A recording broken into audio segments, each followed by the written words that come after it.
Agent మిత్రులందరికీ శుభోదయం. ముందుగా నా పరిచయం. నా పేరు పానగంటి రవీందర్. సికింద్రాబాద్ డివిజనల్ ఆఫీస్లో డిటిసి ప్రిన్సిపల్గా పనిచేస్తాను. డివిజనల్ లీడర్ మన ప్రియతమ సీనియర్ డివిజనల్ మేనేజర్ గారు శ్రీ సి రాజశేఖర్ గారు తనదైన శైలిలో వినూత్నంగా ఒక ఆలోచన చేసి మనకున్న ఇంపార్టెంట్ కొన్ని టాపిక్స్ని వాట్సాప్ ద్వారా షేర్ చేయాలని సూచించారు. ముఖ్యంగా కొత్తగా ఏజెన్సీ తీసుకున్న వారికి ఈ విషయాలు ఎక్కువ అవసరం. ప్రస్తుతం మొట్టమొదటిగా నాన్ మెడికల్ బిజినెస్ గురించి మీకు ఇన్ఫర్మేషన్ షేర్ చేస్తున్నాను. మన ఎల్ఐసిలో దాదాపు 80% పైగా నాన్ మెడికల్ బిజినెస్సే వస్తున్నది. ఈ నాన్ మెడికల్ బిజినెస్లో ముఖ్యంగా 2 కేటగిరీలు ఉన్నాయి. ఒకటి non medical special, 2 non medical general.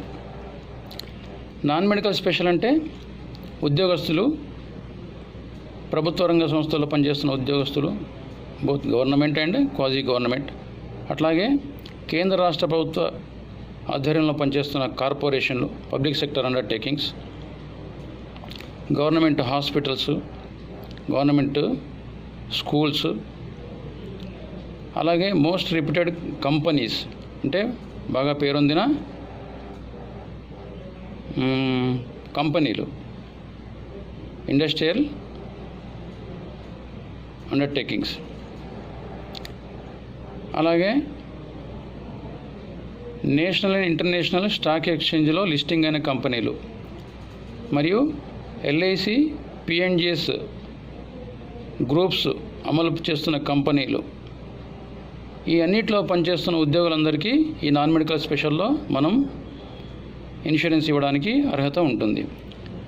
అయితే ఈ ఉద్యోగస్తులకు కనీసం ఒక 1 year experience, service experience compulsory. అట్లాగే స్టాండర్డ్ ఏజ్ ప్రూఫ్, ప్రామాణిక వయో నిర్ధారణ పత్రం తప్పనిసరి.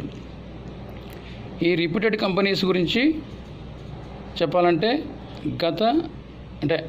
లాస్ట్ 3 years యావరేజ్ టర్నోవర్ వాటికి 50 కోట్ల పైన ఉండాలి. అలాగే అవి పిఎఫ్ రికవరీ చేస్తూ ఉండాలి, లీవ్ రికార్డ్స్ మెయింటైన్ చేయాలి, కంపెనీలకు ట్యాన్ నెంబర్ కూడా తప్పనిసరి. కంపెనీలు పెట్టి కనీసం 3 సంవత్సరాలు అయి ఉండాలి. ఈ నాన్ మెడికల్ స్పెషల్లో both males and females are eligible. Standard age proof compulsory. అలాగే స్త్రీలు అయితే 10th పాస్ అయి ఉండాలి. వయస్సు 18 సంవత్సరాలు పైబడి 35 సంవత్సరాల వరకు ఉన్న వ్యక్తులకు గరిష్టంగా 30 లక్షల బీమా ఇవ్వవచ్చు. ఇప్పుడు దీన్ని 60 లక్షలు చేస్తున్నారు. అట్లాగే 36 సంవత్సరాల నుంచి 45 సంవత్సరాల మధ్య ఉన్న వ్యక్తులకు మనం 20 లక్షల వరకు ఇవ్వచ్చు. దీన్ని 30 లక్షలు చేస్తున్నారు. 46 సంవత్సరాల నుంచి 50 సంవత్సరాల వరకు ఉన్న వ్యక్తులకు 10 లక్షల వరకు ఇప్పుడు ఇస్తున్నాం. దాన్ని పెంచి 15 లక్షల వరకు చేస్తున్నారు. ఇది కాకుండా మనం ఎన్ఆర్ఐ అండ్ ఎఫ్ఎన్ఐఓ అంటే నాన్ రెసిడెన్స్ ఇండియన్స్, మళ్ళీ foreign nationals of Indian origin, group 5 కంట్రీస్లో పనిచేస్తున్న వీరికి కూడా నాన్ మెడికల్ స్పెషల్లో మనం ప్రపోజల్స్ యాక్సెప్ట్ చేయవచ్చు. నాన్ మెడికల్ జనరల్లో మొదటగా నాన్ మెడికల్ ప్రొఫెషనల్స్ అంటే వృత్తి నైపుణ్యం ఉన్న వాళ్ళకి అన్నట్టు. ఇందులో self employed and employed professionals వస్తారు. సెల్ఫ్ ఎంప్లాయిడ్ అంటే సొంతంగా వ్యాపారం చేసుకుంటూ, ఎంప్లాయిడ్ ప్రొఫెషనల్స్ అంటే కంపెనీలో పనిచేస్తున్న వారు. సో వీరికి కూడా మనం నాన్ మెడికల్ జనరల్లో ఇన్సూరెన్స్ ఇవ్వచ్చు. ఎగ్జాంపుల్ అంటే ఈ కేటగిరీలో ఎవరు వస్తారు అంటే చార్టర్డ్ అకౌంటెంట్స్, కాస్ట్ అకౌంటెంట్స్, అట్లాగే ఇంజనీర్స్, డాక్టర్స్, లాయర్స్, బీఈడీ చదివిన టీచర్స్, లెక్చరర్స్, 5 సంవత్సరాల అనుభవం ఉన్న ఎల్ఐసి ఏజెంట్సు, తర్వాత architects, management and computer consultants, వీళ్ళందరూ కూడా నాన్ మెడికల్ ప్రొఫెషనల్స్ కింద వస్తారు. అలాగే మనం self employed major males and literate females, వీళ్ళని కూడా ఈ కేటగిరీలో పరిగణనలోకి తీసుకుంటాం. స్టాండర్డ్ ఏజ్ ప్రూఫ్ అనేది కంపల్సరీ. ఐటీ రిటర్న్స్ ఫైల్ చేస్తూ ఉండాలి.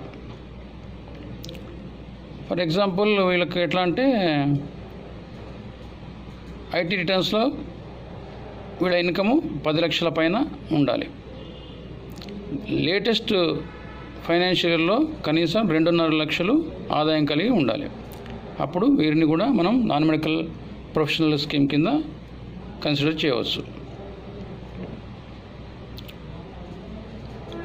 వీరికి కూడా ఏజ్ గ్రూప్ వైజ్గా 18 to 35 ఇయర్స్, 18 to 35 ఇయర్స్ వరకు ఉన్న లిమిట్స్ ప్రకారంగా 25 lakhs మనం ఇవ్వచ్చు. దాన్ని నెక్స్ట్ వాళ్ళు 35 lakhsకి ఎన్హాన్స్ చేస్తున్నారు. అంటే మన కార్పొరేషను ఇంకా అంటే మనకు ఎక్కువగా వైద్య పరీక్షలు లేకుండా నాన్ మెడికల్ బిజినెస్లోనే వ్యాపారం రావాలనే ఒక ఉద్దేశంతో ఈ enhancement of non medical limits అనేది చేస్తున్నారు. అంటే 36 to 45 ఇయర్స్ ఈ గ్రూప్ మధ్యలో అంటే ఈ ఏజ్ గ్రూప్ మధ్యలో ఉన్న వ్యక్తులకి ప్రస్తుతం 15 లక్షల వరకు ఇస్తున్నాము. దాన్ని పెంచుతూ 25 లక్షలు చేస్తున్నారు. సో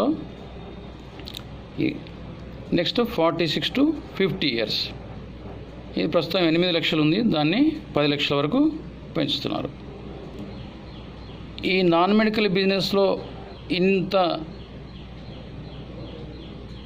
కన్సెషన్స్ అంటే మనకు ఎక్కువ మొత్తానికి మెడికల్ పరీక్షలు లేకుండా మన కార్పొరేషన్ వారు ఆలోచిస్తున్నారు. కాబట్టి మనం ఈ అవకాశాన్ని ఎక్కువ ఉపయోగించుకొని వీలైనంత మందిని అంటే వీలైనన్ని కేటగిరీస్లో పనిచేస్తున్న ఎంప్లాయీస్ని కానీ ప్రొఫెషనల్స్ని కానీ కాంటాక్ట్ చేసి మన వ్యాపారాన్ని అత్యధికంగా సేకరించాలి. అలాగే నాన్ మెడికల్ జనరల్ ప్రొఫెషనల్స్లో స్టూడెంట్స్, మేజర్ స్టూడెంట్స్కి కూడా 30 లక్షల వరకు మనం ఇన్సూరెన్స్ ఇవ్వచ్చు. Next non medical general major males and literate females, అంటే 18 ఇయర్స్ అండ్ అబోవ్ ఫీమేల్స్ మాత్రం లిటరేట్ అయి ఉండాలి. స్టాండర్డ్ ఏజ్ ప్రూఫ్ తప్పనిసరి ఈ కేటగిరీలో.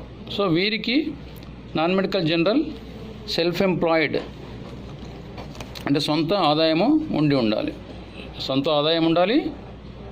స్టాండర్డ్ ఏజ్ ప్రూఫ్ ఉండాలి. ఫీమేల్స్ అయితే లిటరేట్ అయి ఉండాలి. వీరికి 18 to 35 ఇయర్స్ వరకు ఉన్న గ్రూపులో ప్రస్తుతం 8 lakhs వరకు మనం ఇన్సూరెన్స్ ఇవ్వచ్చు. దాన్ని పెంచుతూ 12 లక్షల వరకు చేస్తున్నారు. Next group 36 to 45 years. ఈ 36 to 45 ఇయర్స్ గ్రూపు ఉన్న వ్యక్తులకి ప్రస్తుతం 5 లక్షల వరకు మనం ఎలిజిబిలిటీ ఉంది. దాన్ని పెంచుతూ 8 లక్షలు చేస్తున్నారు. నెక్స్ట్ 46 to 50 ఇయర్స్, ప్రస్తుతం ఉన్న లిమిట్ 3 lakhs, దాన్ని 5 lakhsకి పెంచుతున్నారు సర్క్యులర్ ప్రకారంగా. Next comes major males and literate females, same group but with non standard age proof, అంటే సొంత ఆదాయం ఉంటుంది కానీ స్టాండర్డ్ ఏజ్ ప్రూఫ్ ఉండదు, NSAP. సో ఈ కేటగిరీలో వాళ్ళకి కూడా మనము నాన్ మెడికల్ జనరల్లో ఇన్సూరెన్స్ ఇవ్వచ్చు. ఎంతవరకు అంటే 18 to 35 ఇయర్స్ ఉన్న వాళ్ళకి 5 lakhs ప్రస్తుతం, దాన్ని 6 lakhs పెంచుతున్నారు. నెక్స్ట్ 36 to 45, అది ప్రస్తుతం 3 lakhs ఉంది, దాన్ని 4 lakhs చేస్తున్నారు.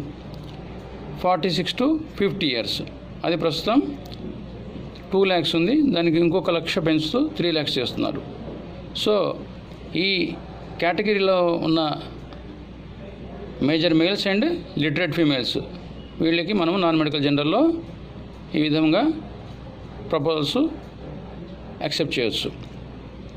ఫ్రెండ్స్, ఈ నాన్ మెడికల్ బిజినెస్లో గరిష్టమైన అంటే maximum term, age at entry and maturity age అనేది వాటికి లిమిటేషన్స్ ఉంటాయి. So maximum term 25 years, maximum age at entry అంటే గరిష్ట ప్రవేశ వయస్సు దానికి 50 సంవత్సరాలు. మ్యాక్సిమం మెచ్యూరిటీ ఏజ్ అంటే పాలసీ అయిపోయేసరికి అతని వయసు ఎంతవరకు ఉండాలి అనే దానికి లిమిటేషన్ ఉంటుంది, అది 65 years. మనమందరం మనకున్న వనరులను అంటే రిసోర్సెస్ను మ్యాక్సిమం యూటిలైజ్ చేసుకుంటూ ఈ పోటీ ప్రపంచంలో స్పర్ధయా వర్ధతే విద్య అంటే స్పర్ధ అంటే పోటీ, వర్ధతే విద్య అంటే మనం ఎప్పుడైనా పోటీ పడినప్పుడు ఏదైనా నేర్చుకోవడానికి పోటీ పడినప్పుడు మనకున్న విద్య కానీ విషయ పరిజ్ఞానం కానీ ఎక్కువ అవుతుంటుంది. సో మనం వ్యాపారంలోనే కాకుండా మనకున్న నాలెడ్జ్ లెవెల్స్ కూడా పెంచుకోవడానికి మనం ఎప్పటికీ పోటీ పడుతూ ఉండాలి. Wish you all the best. Thank you friends. Thank you.